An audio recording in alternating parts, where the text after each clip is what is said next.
Lukas, welcome to Us Weekly. Thank you. Thanks for having me. I'm so excited to have you here. Excited to be here. We have a lot to talk about, Yes. including your book. Congratulations. Thank you. Thanks so much. But before we dive into it, Yeah. you are here talking about something really important, something that's kind of taboo to talk about too when it comes to sex and self-care and things like that. So why is this so important for you to chat about? I think that you just kind of nailed it right there. Like, this shouldn't be something that is taboo. It shouldn't be something that we talk about in a shameful way, and we have such a stigma about it. So I teamed up with Gilead to work with them on PrEP, which is an HIV prevention medication. And for me, it's part of my daily routine. It's part of, making healthy choices, whether that's eating well, working out, and just being proactive in my sex life. Yeah, no, totally. How did you kind of hear about this first? Well, I actually didn't really hear about PrEP until I moved to LA. I grew up not far in San Diego, but the resources and the information wasn't available to me. So luckily, I lived in a big city where it was talked about, and it wasn't so taboo. And but I heard about it just through word of mouth of people and friends that were taking it and being proactive in their sex life, and I wanted to be careful in mine as well. Yeah, of course. Yeah. And tell me, so it's a daily. There's many different ways that you can take the medication. You can talk to your doctor about it, but there's a lot of different options, which is so cool too, that we've come such a far way in the advances in medication. Yeah, and I still feel like people are still scared to even talk to their doctors about their sexual practices and things like that too. Why do you think that is? I think as a culture, we stigmatize this thing, and I think we're taught to be shameful about being honest about our sexual life and our experiences there. I think that we're kind of even taught like early on in school and sex ed, like it's not an open conversation, and it shouldn't be, and I think there's also maybe a misconception of taking the medication that alludes to you being reckless, right? And I think it's actually the complete opposite. It means that you're being careful, right, and you're having that that awareness that protects you. Yeah, you're being proactive. You're being proactive. Yeah. Do you wish that you had this years ago as well? 100%. I wish I think for so long I lived with fear, that uncertainty, that, people shove a message down your throat that if you do have sex that you're gonna, get sick or, I think that for me, I wish I didn't live in fear for so long about this. I wish that I could just have the knowledge, have the awareness, but not be scared. Right, or shameful. Of course. Yeah. I mean, do you wish that when you were younger too that you had a role model like yourself talking about this and, being openly gay and talking about this? Do you think that would have helped you even more growing up? Yeah, I think it would have been nice to have. And I think that we've made such progress, with the medication and the science behind it, but also having people like me that are open about being sexually active and in their sexuality, and not shameful, not hiding, and not feeling like it's taboo to talk about. Of course, definitely. How can people get more information if they want? You can talk to your doctor, or you can go to lucas.healthysexuals, that's with an S. I like it. .com. Yes. That's perfect. I think that's so, like we were just talking about, it's so great that you are being here and talking about it and making sure that people are proactive, because it's not a shame that you are sexually active, but it's good to, be proactive and be safe about it. 100%. 100%. And you talk a lot about sex in your book. I do. You do. Oh yeah, I do. Oh yeah. You get right in there. There's a lot of sex in there. But you were interested in this from a very early age. This is something that that's always sparked your interest, and you've always been sexually open. Yeah, I think we're getting right into it. Yeah, we're getting right into it. No, I've always been, even before I was actively sexual, I was very curious as a kid, and I think that you can see that in the book. And there's a lot of experiences that I have that I had those moments that I was talking about, of being fearful of like not knowing what happens when you have sex, and having I was fed a misinformation. I think so. I think there's a lot of fun stories in there. There's a lot of fun stories in there. Why now? Why did you decide to write this book now? Well, honestly, part of writing this book is I've always wanted to do it. It was something I loved writing as a kid. I wrote in my journals that I was going to write a book one day. The strike happened. Okay. I didn't know what to do with myself. I couldn't write for screenplays. I couldn't act. So writing the book felt like the only option. It felt like I had a lot of free time, obviously, too, to do it. And it became this cathartic experience that I could use all that free time for. Yeah. Did it feel like a therapy session for you? Was it hard for you to kind of bring up a lot of, because there's a lot that happens in your life. In the first 30 years of your life, a lot happened. I mean, was it hard for you to kind of bring up these old emotions and feelings? Yeah, I think it was hard to be honest with myself. I think it's really easy to talk about a lot of stuff in your life and kind of make a joke out of it or you know, be very surface level with it. But I think like going deep and really being honest with myself, I felt like I understood myself a lot more. I had a lot of empathy for that younger, impulsive, reckless kid, and kind of it was amazing, honestly. I don't think I feel very grateful that I had that much time to like just dig into myself. Dig into yourself. Yeah. I think it was hard to be honest with myself. I think it's really easy to talk about a lot of stuff in your life and kind of make a joke out of it or you know, be very surface level with it. But I think like going deep and really being honest with myself, I felt like I understood myself a lot more. I had a lot of empathy for that younger, impulsive, reckless kid, and kind of it was amazing, honestly. I don't think I feel very grateful that I had that much time to like just dig into myself. Dig into yourself. Yeah. What do you feel like you learned about yourself doing this? What did I learn about myself? That's a good question. I feel like I learned that the attention or validation that I was searching for out there or out in the world was something that I really had to do internally.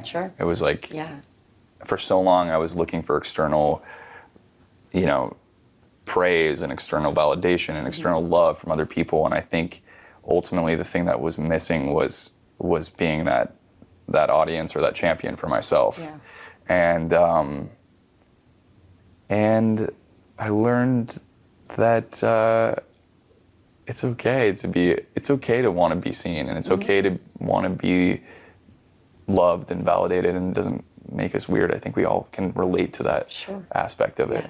I love the title of this book. It's my favorite part about the book. It's the favorite part about the book. It's such a good title. I'm not even going to lie about it. I'm so proud of it. I'm so proud of that title. How did that come about? I'm not going to lie, the title was first. So I said, if an actor is going to write a book, there is no other option but to just put it right out there, say what I wanted to beat people to the punchline. You know, I wrote it for attention, and honestly, a part of that is partially true. I think anywhere in life we want attention and validation and a recognition for things, but I also just thought it was very funny. It is. It's just great. No, it really is. And you talked about this on a podcast you were on recently as well, about how, and I totally agree with this, that the headlines of this book aren't the Hollywood sections. It's your life. I mean, your life is a movie. I mean, it really is. Like, you've been through a lot with drugs, with your family, with, you know, with loss. I mean, it had to be very difficult to kind of, like I said, bring back those feelings and those things. What was,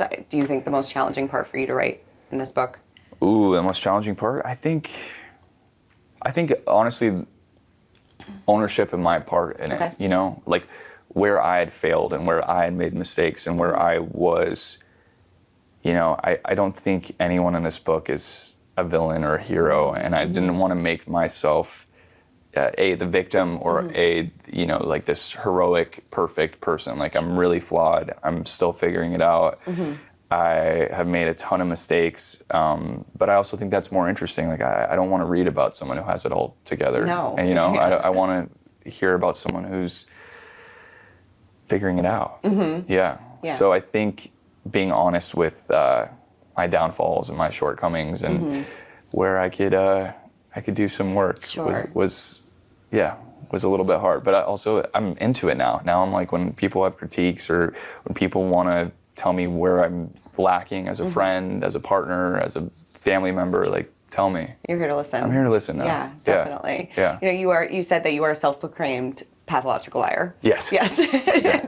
Do you feel like you've overcome that now? Yeah. No, I think I was a self-proclaimed pathological liar as a child. Yes. And look, I'm still guilty of embellishments and exaggerations and trying to make stories sound more interesting than they are. I'm a storyteller. I'm an actor. But yeah, no, as a kid, it was a huge problem. I lied to my own journals, I lied to myself. And part of it, I think, is, out of pure entertainment, and I was just so bored. But another part was like, I wanted to rewrite the narrative that was my life. I wanted to like change things. And so I think for a long time, I was hard on myself. I was like, God, I was such a liar. And now looking back, I think it was what we talked about in the book, like, oh, it totally makes sense why I lied. All those lies were like protection. Sure. And now as I got older, some of those tools don't work quite as well. No, you're like, no, it worked for a while, and I was a really good liar as a kid. Really good liar. So good. So good. You could write a book on it. Yeah. You wrote another one. Yeah. How to lie. How to lie. How's your brother?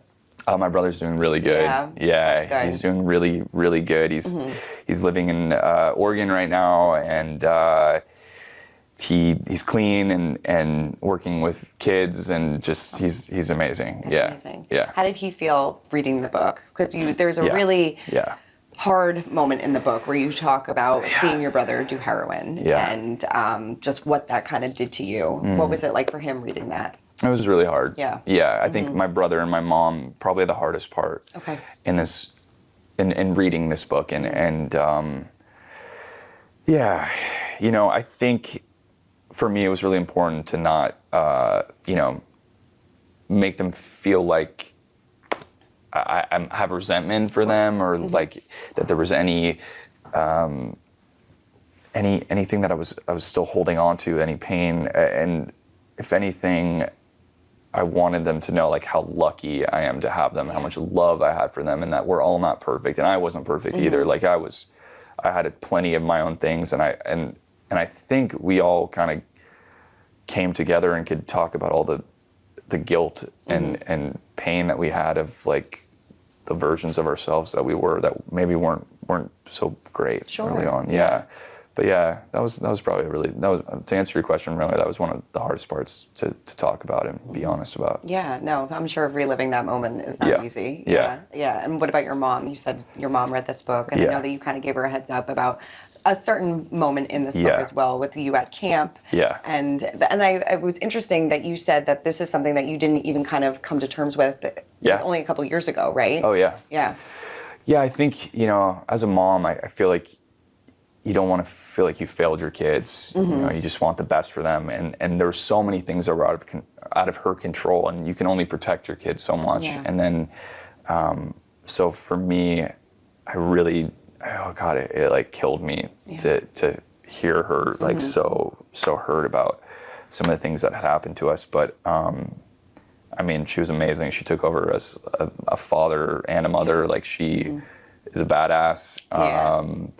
And I think there was nothing that she could have done to protect me. Totally. The world is a crazy, scary place, and you can only protect your kids so much. She seems like a great mom. She's such a good mom. We were talking before, like about like you snuggling up, watching Rock of Love together, just binging trashy TV. 100%. Which I totally She love. introduced me to trash TV. Jerry Springer, Rock of Love, really informative childhood TV.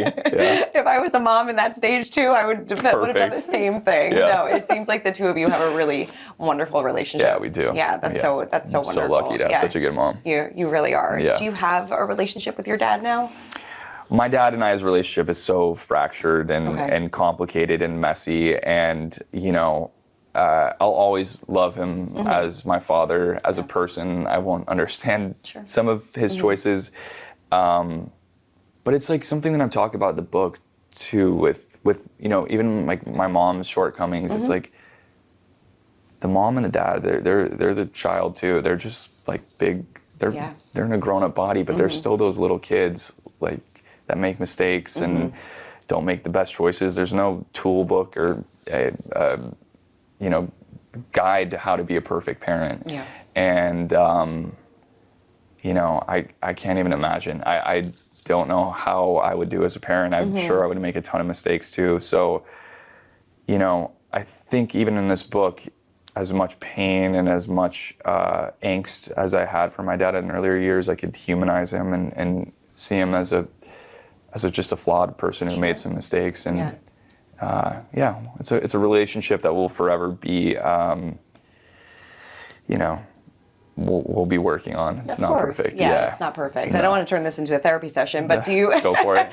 But do you feel like sometimes your issues with your dad was why you wanted to seek the attention? 100%. Yeah. I think when you have abandonment issues and a parent abandons you early on in life and then comes back later on in life, it shapes its way into other relationships and other areas of your life that I truly think being the youngest child, not just for my dad's stuff, but like being the youngest of 4 boys and not getting enough attention led to a career where I was like, look at me, give me, give me attention, give me love.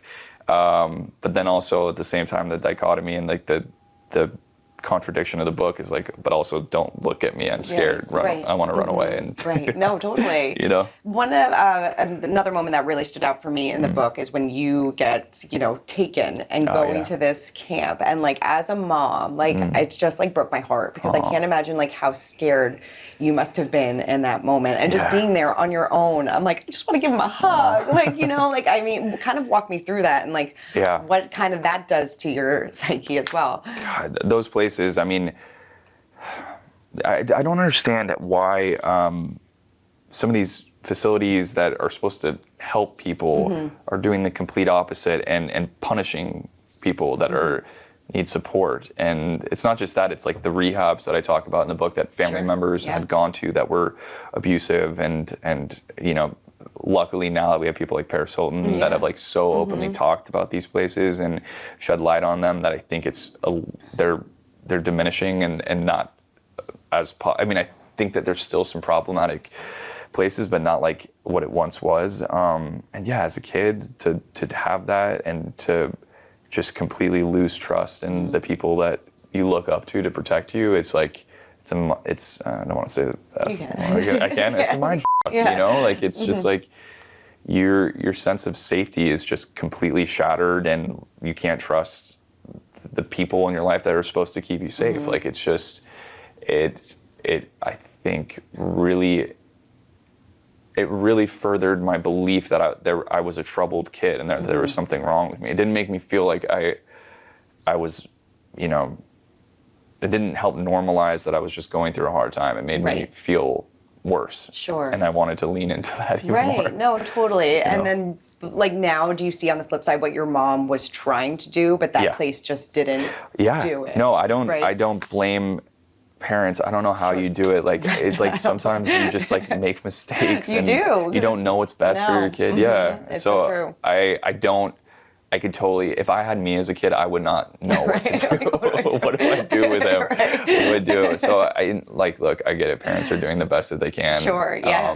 I held a lot of anger for both my parents for a long time, but I feel like at a certain age, if you're still mean to your parents, or you're still like holding on to that, you're kind of a bully. Right, yeah, no, you're right. You just have to have some grace, and they grew up in a different time, and they didn't know. Right. We all didn't know. We're all figuring it out. We're all figuring it out. But hopefully now we have different tools that we know what works and what doesn't. And definitely. I feel like they went through like a really bad trial period. And hopefully we can come out the other side. You are a self-proclaimed bad kid as well. Yeah. Like you have done some bad things. You had a drug ring. Kind of? A very bad one. A very bad one. I tried to make it cool, but I was horrible at it. It was one of my worst jobs ever. I tried to lean into this role, and it didn't work well. I lasted about a month or so until I was kicked out of school and caught, and just, my lies, and couldn't keep up with them. Yeah, I couldn't keep up with them. But you have tried a lot of drugs. I've experimented with everything. Everything, yeah. Was there ever a time that you thought like, oh, this could go real south? Yeah, definitely. I think I think it started to, first of all, I want to say I feel really lucky that I didn't go down a path of feeling like I was dependent or addicted. I didn't feel like you saw what it could do. I saw it around me. Yeah, you saw it around you. I saw how scary it was, and we had a lot of loss in my hometown, in my school, in my family, my friends. So once that started happening and started to be almost like it was almost common, and it was almost like not even a surprise anymore when you would hear about someone from your class dying. I was scared. Yeah. And I think that was a wake-up call for me, and it kind of was the thing that led me to move to LA. And like just to get me out of here. Yeah, and I think all it really was is like all that experimental drug use and drinking was creativity that needed to be put in. Like I didn't know what to do with anything, so I just wanted to try stuff, and I was so curious. And once I could focus it on like acting and writing, it suddenly all that stuff I was out of my system by the time I was 18, and I'm like, really, and haven't touched it since. I mean, I don't know about that. For the most part, I was good. Yeah, I was good, and that was my drug, and was acting. Right, but like you were a year sober the night that you. Went out after this year of sobriety. You go out with your friends, and your friend gets attacked, and you kind of step in to help them. And I mean, you got beaten up. Like, I mean, what did that kind of do to you? How did you kind of get over that? Yeah, I think you were defending him too. I was defending him, but I was also defending myself subconsciously, and I had some repressed stuff that I was dealing with clearly about my sexuality to defend him that I don't think I was really coming to terms with. But I think it's the same thing with the drugs and the drinking, and it's a classic thing for like someone to be a year sober, and for their celebration they ruin it and blow it all up just to see if they can. And I think that was a thing too. Like if I stayed in this place where the drugs, the drinking, the fighting, the crazy chaotic life, like it's not going to end well for me. So like that fight, me getting jumped and that crazy experimental time shifted me into moving to LA. So it was not to be too deep about it, but I was like, what if I died in this fight, and I didn't do the thing that I loved, and I didn't, why not? Why would I not do it? I was obsessed with writing and acting and TV. It was the only thing I was good at, really. It was like lying to my journal, acting in classes, and like watching TV and movies. I was horrible at everything else.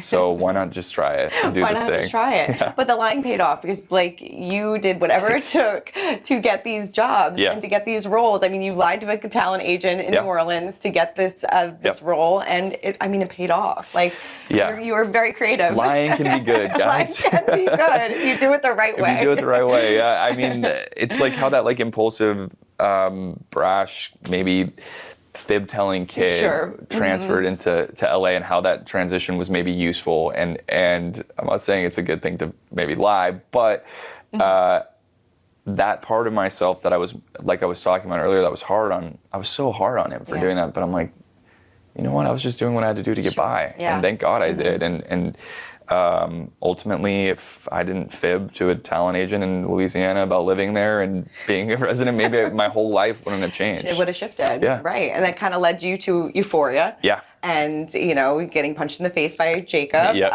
which is a great story. So a goal, like everybody's goal, right? I mean, what was that like? What was it? Oh, God, that was, just that set was incredible. I knew before we even got picked up that it was going to be a special. Yeah, you just kind of felt like there was something in the air. And it was really cool to see all of these colleagues of mine that were just at their start of their career. We were all just beginning and all figuring it out and learning on the fly. And now just to see where everyone's going and nominated for awards and stuff, it's like, it's so crazy, but it's so inspiring and cool, and I'm so happy and proud of my friends. Do you think Tyler will ever be back in some capacity? I think Tyler's story might just be, I just have to die, Like, I think they got there's so much going on. There's so much going on. Yeah, there's so much going on. I loved your honesty in the book too about as an actor, like even though you're still happy for your colleagues, like you can still feel jealous. Yeah. There's always like that comparison anxiety about your colleagues and peers and people being ahead of you, and in a way it's good. Like I feel like competition and being competitive can help fuel you and fight harder, and I like a little bit of competition. Sure, of course. I mean, it gets me moving. But ultimately, I do think what's meant for you is meant for you, and no matter how hard you fight or how much you try to prove yourself, like the roles that I've found me are just, they were meant to be. Sure, and the things that I lost out on, got fired from, got replaced on, couldn't make schedule wise because then I wanted to just scream, like there's a reason for it, and it all led me into the direction that I was supposed to go in. Is there a role though that you feel like you should have gotten that still like keeps you up at night? I mean, the one that's just like the hardest pill for me to swallow is I got really close on American Honey with and I worked with with two of the cast members later, with Saoirse Lane and Riley Keough on other movies later on. But that movie, Andrea Arnold's such an amazing director, and I remember seeing it in the theaters, and that one still to this day is probably the hardest one to swallow. Yeah, still keeps you up at night. That one keeps me up at night. It's one of the best movies ever made. Yeah. Well, you know that. There'll be other ones. There'll be more. Everything happens for a reason. Everything happens for a reason, and it all put me to where I was supposed to be. It's so true. Yeah. And then one of those places was Hawaii with White Lotus, which, did you realize at the time, like, how special this show could be? Or did it just feel like a summer camp type of vibe? I mean, all these sets kind of feel like a summer camp. That one, I just felt so lucky to be working during the hardest year of everyone's life, 2020. We don't need to go into it. We all know. We all get it. We lived it. We lived it. We don't need to talk about it any longer. But that one, I just felt so lucky to be on set. And I knew Mike White. Mike White is one of my favorite writers of all time. I think he's the one who said the parent as a child too. That's from Enlightened. I steal that quote all the time. So with him and Jennifer Coolidge and Molly Shannon and all these comedic legends, I knew it was going to be special. But I didn't know how big it would become. Sure. Yeah. I did not know how massive that show was going to be, because it felt like so tiny with this little hotel. Not little, it's a big hotel, but this little family at this hotel. I didn't know that it would turn into this huge, phenomenon. Yeah. Yeah. What do you think of them potentially going to France? I love it. Yeah. We take me to France. Oh my God, I love it. I think like it's just, Mike is so smart, and it's gonna, every season has such a cool commentary on some kind of, social, what's the word I'm looking for? So some kind of like it just has such a beautiful message on something going on in our culture. Every season has a different message about society and culture and fame and money and wealth, and I just can't wait to see what he does next. Yeah, no, totally. Like, it's going to be incredible. We don't have to go into the whole viral video that you had, but I loved what Jennifer Coolidge said to you about the whole thing. She's like, who cares? Right. Do you kind of keep that with you, and did that really resonate with you at the time? It's like two words that are so simple. Sure, right? But like, who cares? Yeah. And it's important to remember. I do think it's something that I try to live by and try to remember, because I don't know, things feel so big in the moment, but then in 2 days you've completely forgot that it happened. So I think if I can keep reminding myself that it's not that deep, it's not that serious, that I'll be a happier person. Sure. Do you ever regret it, putting it out there, or do you? I mean, no regrets. No regrets. I mean, in the moment there might have been there might have been a time. Yeah, no, it wasn't her fault at all. It was nobody's fault but my own. It was my choice and my. But in the moment, it was maybe like I got scared how powerful the internet can be, and that it's just a beast. But ultimately, no, it all led me to where I was supposed to be. No regrets. No regrets. Yeah. One of the most beautiful parts of this book is when you came out to your family. And your brother, who said, he's like, I've known since you were 2, and your mom, and how everybody was so supportive of you. And you could tell, like, just by reading it, how heavy this was for you to do that and to be in that moment. Yeah. I mean, I must have felt like the world was lifted off your shoulders then. Oh, yeah. Yeah, no, I feel like I said, I'm really lucky, and I have a really amazing family, and the way that they reacted to it was amazing. But also to get rid of that burden that I was holding, like, it felt so heavy. And I think it's like what I was talking about with lying. Like secrets can be really fun at first, and it's fun to have a secret. It's fun to tell a little fib or whatever until it's not, until it becomes all consuming. And it just weighs you down. And I feel like it was just beautiful to be myself with the people I love and not have to hide any aspect of myself. Yeah, no, it really was. And it kind of, you talk about your relationships in the book as well, and how you kind of go on these journeys and your marriage a bit. And I thought it was so interesting because you did say on like a TV show a while ago on Watch What Happens Live, this was a manic time in my life. And I don't think people maybe at the time maybe took that seriously, but it really was. Yeah. Yeah, I mean, and you were diagnosed with borderline personality disorder, and you were trying to figure out how to regulate that in your life, and you kind of had like this crystal clear moment being like, okay, now I can see things clearly again. Yeah. I mean, I think, like you said, a lot of people thought I was making a joke or making a light of that situation, and of course, in a way, I was. Like you have to make light of some of the dark moments. Which I like what you do in this book too, because you do laugh in this book. Oh, it's heavy, but like there were times that I'm laughing out loud because sometimes in your darkest moments, all you have to do is laugh. You have to. I think that's a coping mechanism, and also like some crazy shit happens, but also it's not that crazy. It's universally like people can connect with some of this dark stuff that has happened to me. And I think, I made light of it, and I always have humility with all things in my life. But in reality, like that moment, there was a trial and error with medications that I was on and being misdiagnosed. And what comes with that sometimes is a manic hypermania that was going on.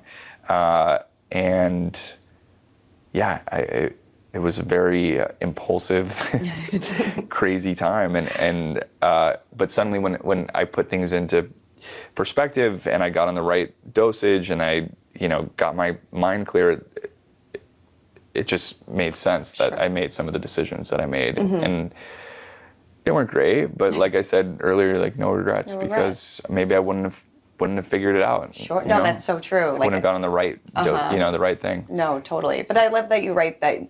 Like you said, no regrets. I don't look back at that time and, have regret from it. I learned something from it and can move on. And I thought you wrote about it beautifully. Thank you. I really do. I think Thanks that so you much. did it really well. And hopefully next wedding, no Siegfried and Roy's